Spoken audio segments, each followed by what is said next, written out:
Hello friends, मैं विनय निर्भीक। Friends, आपका एक बार फिर से हमारे चैनल पर स्वागत है। तो friends, RRB group D exam full schedule.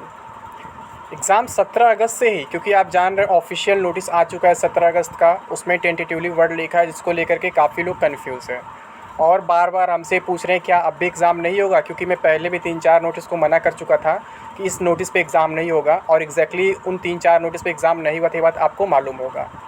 लेकिन अभी का सिचुएशन अलग है फ्रेंड्स। मैं आपको लगातार कह रहा था कि 15 अगस्त के बाद एग्ज़ाम पॉसिबल है, 15 अगस्त के बाद एग्ज़ाम पॉसिबल है, ये बात आपको मालूम होगा। जबकि पूरे यूट्यूब पर यही हल्ला था कि जुलाई में ही एग्ज़ाम होगा, जुलाई में ही एग्ज़ाम होगा, 100% जुलाई में ही होगा। मैं आपसे क्या बोला था कि जुलाई में इम्पॉसिबल है, अगस्त फर्स्ट वीक में भी इम्पॉसिबल है, अगस्त सेकेंड वीक में भी इम्पॉसिबल है। अगर एग्ज़ाम पॉसिबल है तो 15 अगस्त के बाद ही पॉसिबल है। तो मैं इसे हवा में तो बोला नहीं था। मैं पहले भी जैसे बोला था, सारी बातें सच निकली थी, सारे नोटिस फेक निकली थे, यानी कई बार नोटिस आए थे इससे पहले भी एग्ज़ाम डेट का। लेकिन मैं क्या बोला था, इस डेट पर एग्ज़ाम नहीं हो पाएगा। यानी मैं डायरेक्टली रिस्क लिया था, ऑफिशियल नोटिस खिलाफ जा के बोला था।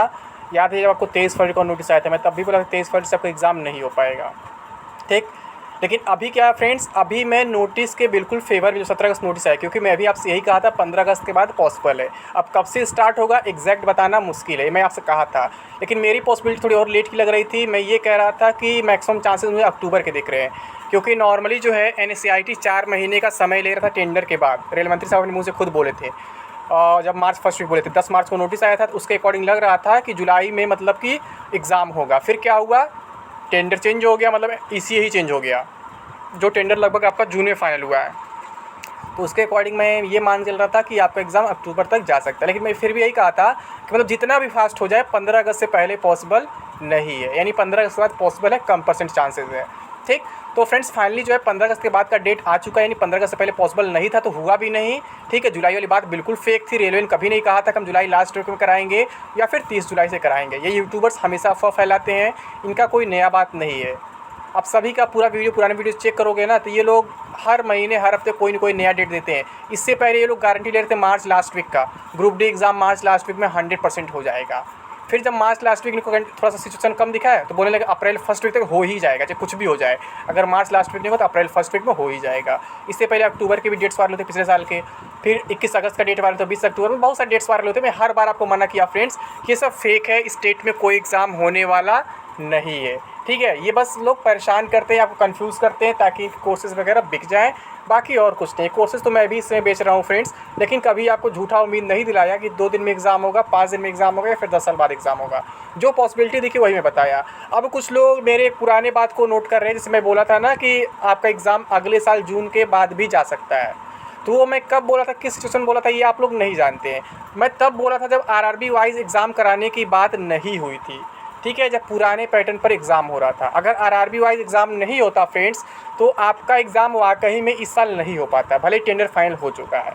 क्योंकि जब आरआरबी वाइज एग्ज़ाम नहीं होता तो एक फेज़ के लिए कम से कम 8 से 10 दिन का समय चाहिए लगातार, जो मुश्किल है। इधर 8 से 10 दिन कहीं भी खाली नहीं है, ठीक है। तो रेलवे ने जब आरआरबी वाइज कराने का फ़ैसला लिया, तभी मैं आपको बता दिया था कि अब मैक्सिमम पॉसिबिलिटी अक्टूबर की है, क्योंकि जैसे आरआरबी वाइज एग्ज़ाम होने में क्या है, 1 दिन का गैप चाहिए, कभी कभी 2 दिन गैप चाहिए, तो कहीं ना कहीं बीच में निकल जाएगा। बीच में है कि SSC फेज 10 का एग्ज़ाम है, IBPS का एग्ज़ाम, यही सब तो है। तो वो सब कम कम दिन के एग्ज़ाम है, वो बीच में एडजस्ट हो जाएगा। लेकिन हाँ, अगर आरआरबी वाइज नहीं होता तो फिर वही अगले साल जाता है, इसमें कोई डाउट नहीं है। इसलिए मैं बोला था कि अगले साल भी आपका एग्ज़ाम जा सकता है। मैं डायरेक्टली गारंटी नहीं लिया था, मैं अभी भी कह रहा हूँ किसी भी डेट गारंटी नहीं लिया हूँ। आप लोग मेरे पुराने वीडियोस उठाकर देख सकते हैं। मैं यही कहा था अगले साल जून बाद जा सकता है, जुलाई तक जा सकता है, क्योंकि इधर मतलब जो है TCS खाली नहीं दिख रहा है। और TCS वाले में पहले से कंफर्म था, जब नोटिस आया था, नोटिफिकेशन आया 2019, तभी मैं बोल दिया था TCS चलो कोई एग्ज़ाम नहीं कराएगा। लेकिन बीच में बहुत सारी अफवाहें फैली, ठीक है। तो इन अफवाह पर ध्यान मत दीजिए। तो आप समझ गए मेरे फ्रेंड्स, 17 अगस्त से ही एग्ज़ाम होगा, इसमें कोई डाउट नहीं है। मैं भी आपसे यही करता, 15 अगस्त बाद पॉसिबल है। तो इसको लेकर कन्फ्यूज़ ना हो। जो टेंटेटिव वर्ड लिखा है, फिर टेंटेटिवली जो वर्ड लिखा हुआ है, वो हर एक नोटिस में मेंशन रहता है। ये मेंशन करने का रीज़न ये होता है फ्रेंड्स कि अगर भविष्य में कोई अचानक कोई प्रॉब्लम आ जाता है, तो कोई भी ऑर्गेनाइजेशन, कोई भी कमीशन, कोई बोर्ड एग्ज़ाम पोस्टपोन कर सके। अगर वो टेंटेटिव वर्ड नहीं लिखेंगे तो पोस्टपोन नहीं कर पाएंगे, कोर्ट में उनको जवाब देना पड़ेगा फिर। ठीक है, तुरंत मामला कोर्ट में जाएगा, आप बोलते क्यों एग्ज़ाम नहीं करा है। इसीलिए लोग हर चीज़ में नोट लगा के लिख देते हैं कि ये हम कर सकते हैं, वो कर सकते हैं। आप देखते हैं कोई भी नोटिफिकेशन आता है उसमें साफ साफ लिखा रहता है कि हम वैकेंसी इंक्रीज़ डिक्रीज़ कर सकते हैं, फिर कैंसिल भी कर सकते हैं। इसी वजह से ताकि मामला कोर्ट में न जाए, ये लोग अपने बचाव के लिए हमेशा टेंटेटिव वर्ड लिखते हैं और ये सब लिखते हैं कि वैकेंसी इंक्रीज होता है, डिक्रीज हो सकता है, वैकेंसी कैंसिल हो सकता है। इस टेंटेटिव ज़्यादा ध्यान मत दीजिए। और हाँ, टेंटेटिव का मतलब आसपास का डेट बिल्कुल नहीं होता, मैं पहले बोला था, ठीक है। वो नया मुर्गा बोल दिया था कि टेंटेटिव का मतलब आसपास का डेट होता है, कि अगर जुलाई लास्ट वीक में नहीं होता तो अगस्त फर्स्ट वीक में हो जाएगा। लेकिन आप देखें ना, जुलाई लास्ट वीक एग्जाम हुआ ना, अगस्त फर्स्ट वीक में हुआ। और टेंटेटिव का मतलब आसपास का नहीं होता, टेंटेटिव मतलब होता है प्रस्तावित है। मतलब हम 100% उस डेट का गारंटी नहीं ले सकते हैं, लेकिन पूरा कराने का प्रयास करेंगे अगर कोई सिचुएशन ख़राब नहीं होता है तो, ठीक है। और उस डेट पर नहीं होता इसका मतलब नहीं उसको तुरंत बात हो जाएगा। टेंटेटिव मतलब ये नहीं होता आसपास का डेट, मैं फिर कह रहा हूँ। टेंटेटिव मतलब बस यही होता है कि हम उस डेट की गारंटी नहीं ले सकते। जैसे मैं आपको बताता हूँ फ्रेंड्स, अक्टूबर मैक्सिमम पॉसिबिलिटी है, बट मैं गारंटी नहीं ले सकता हूँ। मैं गारंटी केवल 15 अगस्त तक का लिया था, 15 अगस्त तक आपका एग्जाम नहीं होगा, उसके बाद जा सकता है, ठीक है। उसके बाद पॉसिबल है, कभी भी हो सकता है, तो वही चीज़ है। तो टेंटेटिव को लेकर कंफ्यूज मत, टेंटेटिव हर एक नोटिस लिखा होता है। अभी आप देखें एनटीपीसी सीबीआई का नोटिस आया, उसमें भी टेंटेटिवली लिखा हुआ 30 जुलाई का एग्जाम होगा। तो इसको लेकर के आप कंफ्यूज बिल्कुल ना होइए, ठीक है। आपका एग्जाम 17 अगस्त से ही होगा। हाँ, अगर कोविड बाद में बढ़ता है तो बीच में कुछ फेज रुक सकते हैं। जैसे आप एनटीपीसी सीबीटी में देखे थे ना, 7th फेज रुक गया था कोविड की वजह से। तो ऐसे अगर कोविड बढ़ता है कि कोविड अगर फिर से वापस आ चुका है, आप देख न्यूज़ वगैरह में आ रहा है, तो अगर ऐसा कुछ होता है तो बीच में रुक सकता है, ठीक है। लेकिन 17 अगस्त एग्जाम होना लगभग कंफर्म, 99% कंफर्म। अभी कोई ऐसा सिचुएशन नहीं दिख रहा है जिससे मैं कहूँ कि आपका एग्ज़ाम नहीं होगा, ठीक। तो अब आप समझ गए होंगे कि आपका एग्ज़ाम आरआरबी वाइज ही होना है, क्योंकि मैं बोला ना कि जब आरआरबी वाइज नहीं होना था तब मैं अगले साल की बात कर रहा था। तो ये तो कन्फर्म आपका एग्ज़ाम आरआरबी वाइज होगा। अब बात करें कितने फेज़ में होगा, नॉर्मलाइजेशन होगा कि नहीं होगा, क्योंकि एनटीपीसी में तो रेलवे ने साफ कह दिया तो नॉर्मलाइजेशन नहीं होगा। लेकिन आप जब ग्रुप डी का नोटिस देखेंगे उसमें लिखा हुआ था कि ज़रूरत पड़ेगा तो हम नॉर्मलाइजेशन कर सकते हैं, नहीं तो नहीं करेंगे। यानी कहने का सेंस है इसमें कैंडिडेट्स की संख्या काफ़ी ज़्यादा है। ऑन एन एवरेज हम बात करें तो एक जोन में लगभग 6-7 लाख कैंडिडेट्स हैं, यानी कहीं कहीं 2-2.5 लाख भी है, कहीं कहीं 10-12 लाख भी हैं, ठीक है। और मेरे ख्याल से टीसीएस की जो कैपेसिटी है एक शिफ्ट की शायद 2.5 लाख की है, ठीक है। तो ये लोग 2.5 लाख को ही मैनेज कर सकते हैं एक शिफ्ट में। और अगर एक शिफ्ट से 2 शिफ्ट हुआ तो नॉर्मलाइजेशन की ज़रूरत ज़रूर पड़ेगी, ये बात रेलवे भी मेंशन कर चुका है। यानी कहने का सेंस ये है आपका एग्ज़ाम आरआरबी वाइज भी होगा और नॉर्मलाइजेशन भी होगा, लेकिन इस बार का नॉर्मलाइजेशन थोड़ा सा डिफरेंट होगा। डिफरेंट क्या होगा, जो स्टेट्स वाला मेथड लगता था, फॉर्मूला लगता था, वो यहाँ पे नहीं लगेगा। इस बार आपका परसेंटाइल बेस्ड नॉर्मलाइजेशन होगा।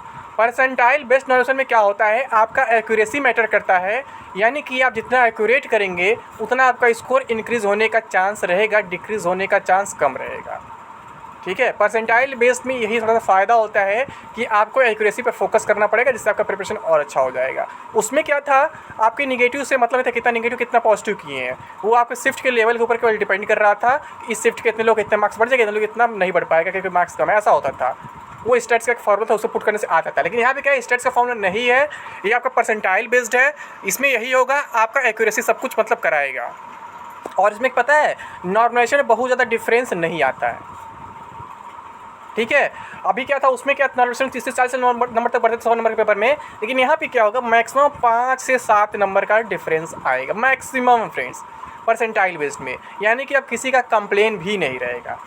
तो आई थिंक सारा जवाब आप लोग को मिल गया होगा कि एग्ज़ाम 17 अगस्त से ही होगा। हाँ, कितने फेज़ में होगा, तो फ्रेंड्स मुझे लगता है ये लोग 4 से 5 फेज़ में करा सकते हैं, ठीक है। 4 से 5 फेज़, ज़्यादा फेज़ नहीं लेंगे। और मेरे ख्याल से ये एग्ज़ाम जो है सितंबर तक कंप्लीट हो जाएगा। कहने का सेंस यही है कि एक शिफ्ट में तो एडजस्ट नहीं कर पाएंगे, ठीक है। तो हर एक आरआरबी का हमारे ख्याल से कहीं 2 शिफ्ट, कहीं 3 शिफ्ट, कहीं 4 शिफ्ट, कहीं 5 शिफ्ट में एग्ज़ाम होगा मैक्सिमम। मतलब एवरेज की बात करें 4 शिफ्ट, यानी कि कह सकते हैं कि 2 दिन लगभग लग जाएगा। टीसीएस जो है एक दिन में 3 शिफ्ट करा रहा है, तो पता है क्या होगा, सेकेंड शिफ्ट से दूसरे मतलब जोन का एग्ज़ाम स्टार्ट करा सकता है। तो इस हिसाब से 4 से 5 फेज़ लगेंगे। और आई थिंक जो सितंबर तक मुझे लगता है कंप्लीट हो जाएगा, क्योंकि ये कभी 2 दिन में एग्ज़ाम कराएंगे, कभी 3 दिन में कराएंगे, कभी 1 दिन भी करा सकते हैं। अगर छोटा कोई जोन होगा जहाँ पे फॉर्म कम पड़े होंगे, उसका 1 दिन में भी कंप्लीट हो जाएगा, ठीक है। तो अब आपके मन में कोई डाउट नहीं रहना चाहिए। अब बहुत से लोग परेशान हैं प्रिपरेशन को लेकर के, ठीक है, करंट अफेयर्स को लेकर के। तो बहुत से लोग पिछले साल से ही करंट अफेयर्स की डिमांड कर रहे थे। मैं आपसे यही कहता आ रहा था फ्रेंड्स कि करंट अफेयर्स अभी मत पढ़ो जब तक ऑफिशियल नोटिस नहीं आ जा रहा है। वो जो डेट्स वायरल हो रहे हैं 21 अगस्त से 20 अक्टूबर से, बिल्कुल फेक है। ये यूट्यूबर्स अपने घर से केवल डेट बनाए हैं, इनका सच्चाई से कोई लेना देना नहीं है, ठीक है। तो आप अगर अभी करंट अफेयर्स पढ़ने लगोगे तो आपका अभी का जो करंट अफेयर्स है वो बाद का हिस्ट्री बन जाएगा, क्योंकि जब एग्जाम होगा तो मैं पिछले ही साल बोल दिया था 2022 से पहले पॉसिबल नहीं हुआ था, आपको मालूम होगा। इसी वजह से मैं कहता हूँ आप लोग से करंट अफेयर्स मत पढ़ो। अब क्या है, करंट अफेयर्स पढ़ने का टाइम आ चुका है, क्योंकि आपका ऑफिशियल नोटिस भी आ चुका है और आपके पास अब केवल 40-45 दिन का समय बचा है, तो अब बिल्कुल पढ़ना चाहिए। तो अब बात करेंगे किस डेट से किस डेट तक का पढ़ें, कहाँ से पढ़ें, कहाँ मुझे मटेरियल मिलेगा। तो ये सब फ्रेंड यहाँ पे है, इसीलिए अब आप लोग के लिए करंट अफेयर्स भी ला दिया गया है। ये देखिए करंट प्लस प्रो, ठीक है, current affairs magazine, current affairs booster, burning topics है, सब कुछ इसमें 6 मंथ्स का है। ये इसमें 24 मंथ्स लिखा है, उसमें ध्यान मत दीजिएगा, ये 6 मंथ्स का है, ठीक है। ये मात्र 199 का इसमें सब कुछ मिल जा रहा है और एकदम एग्जाम ओरिएंटेड। जैसे एनटीपीसी CBT 1 में हमारे करंट अफेयर्स काम आए थे, एनटीपीसी CBT 2 में काम आए थे, वैसे ग्रुप डी में 100% काम आएगा। मतलब इससे अच्छा करंट अफेयर्स के मामले में कुछ हो ही नहीं सकता, मात्र 199 में आप समझ लो। 10 क्वेश्चन लगभग करंट अफेयर्स के रहते हैं, 8 to 10। अब इससे बाहर जाना ही नहीं है। अब कहोगे ये मिलेगा कहाँ, तो सबसे पहले आप हमारा ऐप डाउनलोड कर लो। ऐप का नाम है टारगेट विद विनय निर्भीक, जिसका लिंक आपको डिस्क्रिप्शन बॉक्स में मिल जाएगा और कमेंट बॉक्स में ही पिन कर दिया जाएगा, या फिर डायरेक्टली आप उसे प्ले स्टोर से भी डाउनलोड कर सकते हैं। ये ऐप पे भी डायरेक्टली मिल जाएगा, या फिर इसका भी लिंक आपको डिस्क्रिप्शन बॉक्स में दे दिया जाएगा और कमेंट बॉक्स में पिन कर दिया जाएगा, ठीक है फ्रेंड्स। वैसे मैं करंट अफेयर्स का सेपरेट वीडियो बता दूँगा, करंट अफेयर्स हम कैसे प्रिपरेशन करें, क्या करें, सब कुछ। और आगे ये जो है, इसको तो मतलब जितना तारीफ़ करें कम, आप लोग जानते ही हैं। एनटीपीसी CBT 1 में मैक्सिमम क्वेश्चन यही से आए थे, एनटीपीसी CBT 2 में भी मैक्सिमम क्वेश्चन यही से आए, तो ग्रुप डी में भी यही से आएंगे, क्योंकि आप जानते हैं रेलवे रिपीट करता है। अगर आप ग्रुप डी एग्जाम देने जा रहे हैं, आप एनटीपीसी CBT 1 CBT 2 सारे पेपर लगा लेते हैं, तो ग्रुप डी के मैक्सिमम क्वेश्चन आपके कवर हो जाएंगे। यानी कहने के सबसे डायरेक्टली यही मार्क आप लगा लीजिए, इसमें केवल 29 मार्क्स हैं, ठीक है। इसका कॉस्ट 995 है, जो आपका 1990 होता है। अभी हाफ चल रहा है, 50% ऑफ चल रहा है कह सकते हैं, ठीक है। बहुत महंगा मार्क आपको दिख सकता है, क्योंकि मार्क्स काफ़ी कम है, प्राइस अधिक। क्यों? क्योंकि इसकी डिमांड ज़्यादा है और हर एक एग्जाम में मैक्सिमम क्वेश्चन यही सारी सोर्स, इसका डिमांड ज़्यादा हो जा रहा है और इसका कॉस्ट बढ़ जा रहा है। अभी 995 ऑफर चल रहा है, अभी समर पीरियड चल रहा है, तो आप लोग जल्द जल्दी से परचेज कर ले। इसका भी लिंक आपको डिस्क्रिप्शन बॉक्स में मिल जाएगा और कमेंट बॉक्स में पिन कर दिया जाएगा। फिर बात आती है साइंस की, ठीक है। इसकी भी क्या बात करें, यहाँ पे मैं 100% गारंटी दे सकता हूँ 25 में 25 क्वेश्चन आपके डायरेक्टली यहीं से आने वाले हैं, इसका कोई डाउट नहीं है। ये 500 था पहले, 499 का था, अभी ऑफर पर इससे पहले समर में, तो ये भी मिल रहा है मात्र 200 का। इसका भी लिंक आपको डिस्क्रिप्शन बॉक्स में मिल जाएगा और कमेंट बॉक्स में पिन कर दिया जाएगा, ठीक है फ्रेंड्स। तो अभी के लिए बस इतना ही, थैंक यू, जय हिंद, जय भारत।